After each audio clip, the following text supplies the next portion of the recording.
거기에 커져 있는. 그렇게 큰 종양이 생겨요? 네.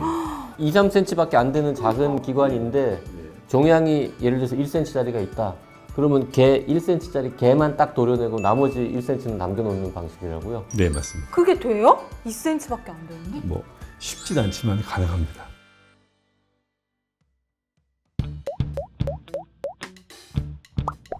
자, 그러면 이제 보통의 이제 호르몬 질환들은 내분비 내과에서 보잖아요. 그리고 뭐 건강검진이나 이런 거 했을 때도 내분비 내과에 갈 것 같은데, 그 다음에 어떤 경로를 거쳐서 이제 비뇨의학과로 가게 됩니까? 그러니까 내분비내과에 가서 이제 검사를 해보시면 네.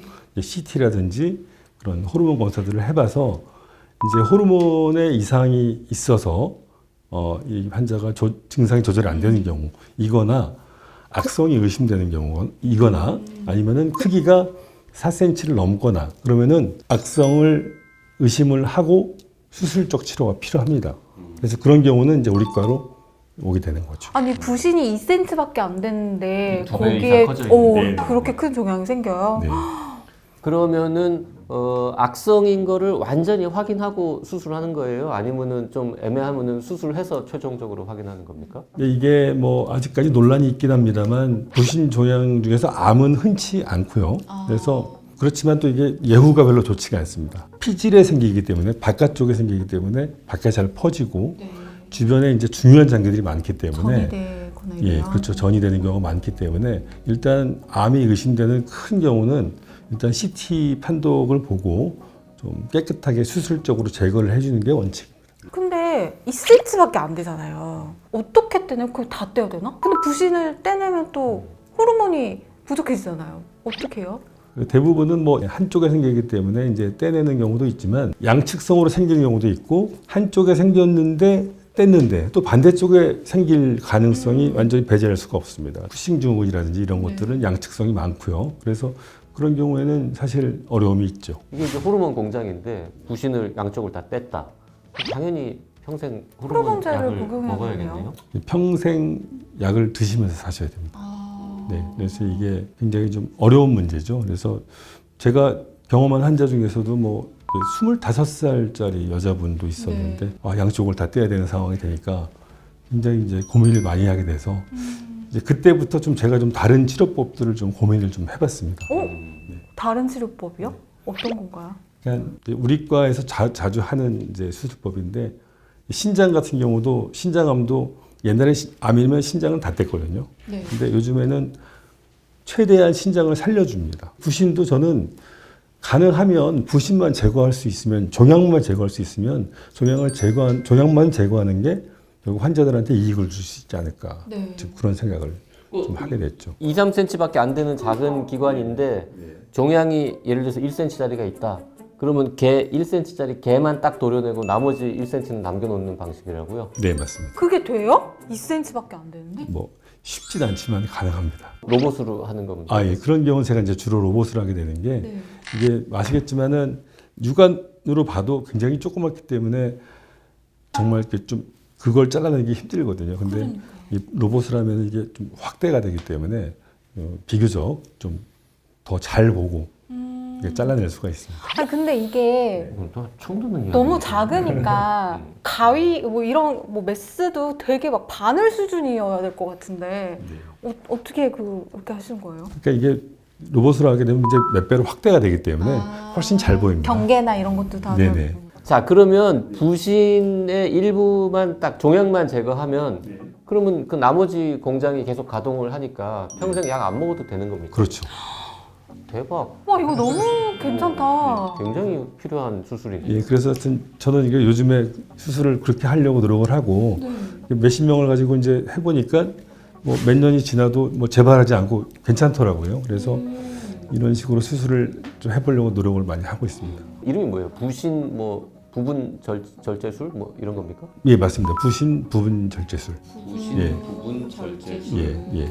대한민국에서 이제 몇 명 안 하는 그런 시술입니까? 그렇죠. 이제 뭐 널리 알려져 있지는 않고요. 이게 워낙 또 부신이 출혈이 심한 장기고 이게 이 건드리면 찢어지면 정말 이렇게 눈물 나는 수술이거든요. 그래서 이걸 잘 안 하려고 그러죠. 이게 부신을 일부 절제를 하면 거기서 피가 나기 시작하면 진짜 피가 멈추지가 않아서 굉장히 좀 조심스러운 수술이긴 합니다. 진짜요? 네네. 그 혹시 이 부신 부분 절제술을 대한민국에서 제일 많이 하고 뭐 이런 분이십니까? 이제 그 모르겠습니다. 이게 뭐 아직 이게 논문이 나오고 뭐 이런 건 아니라서 뭐 저보다 더 많이 이렇게 숨어서 하시는 분이 계실지는 모르겠습니다만, 하여튼 제가 하는 방법들은 아직 뭐 많이 소개되지 않은 것들이라서 예, 뭐 숨어서 하는 사람은 없을 것 같으니까 공개된 합법적인 이 뭔가 필드에서 하는 분 중에는 제일 많이 하는 분이다. 뭐 이런 말씀이신 것 같네요. 부신 종양도 다른 뭐 악성 종양처럼 악성인 경우에 막 재발하고 이런 일들은 생깁니까? 예, 이게 부신 종양이 안타깝게도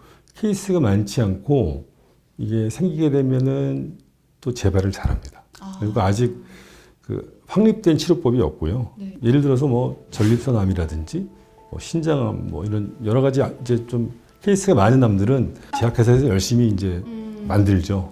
예, 부신암 같은 경우는 약을 만들어봤자 그걸 이제 쓸 사람들이 별로 없으니까 일단 이제 마켓이 형성이 될 수가 없습니다. 그래서 아직까지는 치료가 잘 없어서 좀 실험적인 치료들이 되는 경우는 대부분입니다. 자, 부신 종양으로 이제 그 부신을 떼냈습니다. 그래서 약을 먹는다고 치면 그 약은 뭐 이렇게 용량 조절하고 이런 게 굉장히 까다롭습니까? 어때요? 그렇죠. 이제 내분비내과에서 이제 계속 호르몬의 수치라든지 이런 것들을 이제 계속 지속적으로 관찰을 하면서 예. 좀 모자라지 않습니까? 예를 들어서 반을 떼어냈으면 그게 양쪽이니까요. 예, 뭐 괜찮아요? 괜찮더라고요. 예, 예. 한쪽을 다 떼어내고 한쪽은 남아 있어요. 그러면은 공장이 이제 두 개 있다가 하나밖에 없는 건데 그래도 양은 괜찮아요? 그런 경우도 있었는데 그분도 약을 안 드시고도 괜찮으시더라고요. 나머지 하나가 더 열심히 하는구나. 그렇죠. 공장 하나를 더 많이 가동하면 되니까. 신기해. 신장을 하나 떼면 이제 반대쪽 신장이 막 커지거든요. 그런 거랑 비슷하게 반대쪽 부신이 열심히 일을 하는 게 아닌가. 혹시 그 부신의 질환이 있으신 분 혹은 부신 종양으로 수술하신 분들한테 뭐 주의사항 같은 거 있을까요? 일단 전문가의 의견을 계속 잘 들으셔야 되고요. 그러니까 병원에 잘 가셔야 되고 대부분의 환자들이 이제 잘 말을 따르지만은 이렇게 수술해놓고 이제 나았다 생각하고 안 오시는 분들이 가끔 있거든요. 그래서 부신 수술했는데 뭐 암이 나왔는데 뭐 몇 년 지나서 뭐 이렇게 막 다 퍼져가지고 오시는 분들이 아주 드물지만 아직도 가끔 있습니다. 그리고 이 갈색 세포종 같은 경우는 그 떼고 나면은 이제 그런 유전자 검사라든지 다른 질환에 대해서 또 검사가 필요하니까 그런 검사들도 또 추가적으로 해야 되고요. 일단 그 전문가의 말을 잘 들으시는 게 제일 중요합니다. 갈색 세포종은 앞에서 말씀 안 하셨는데 그 부신 종양의 일종인 거죠? 아, 예, 이것도 굉장히 흔한 질환이고요. 요거는 좀 특징적입니다. 이게 뭐 혈압이 막 올라가고, 뭐 머리가 아프고, 가슴이 막 뛰고, 몸속에 시한폭탄이죠. 이게 언제 터질지 모르기 때문에 그래서 이건 반드시 치료를 해야 되고 수술 중에도 이렇게 건드리면 혈압이 올라가는 게 보입니다, 진짜. 그리고 그거를 저희가 수술할 때 이것도 로봇 수술을 제가 굉장히 중요하게 생각하는 게 안 잡아야 되거든요. 수술할 때도. 근데 안 잡고 수술할 수가 없잖아요. 그쵸, 걔를 그쵸? 떼놔야 되는데. 예, 그래서 로봇이 굉장히 중요한 게 로봇 팔이 이제 한 개가 더 있거든요. 그래서 팔로 살짝 잡고 당겨 놓은 다음에 나머지 두 손을 가지고 수술을 하면 안 잡고도 할 수 있습니다. 그러니까 안 잡고라는 게 이제 개를 건드리지 않는다는 거죠? 그렇죠, 그렇죠. 복강경이나 개복 수술은 이제 아무래도 그거보다는 조금 덜 좀 정밀하기 때문에 자꾸 건드릴 수가 있거든요. 몰래 수술하는 거예요. 얘 약간 눈치 못 채게 가서 몰래. 원래 살짝 네, 몰래 빨리 살짝. 암살이죠.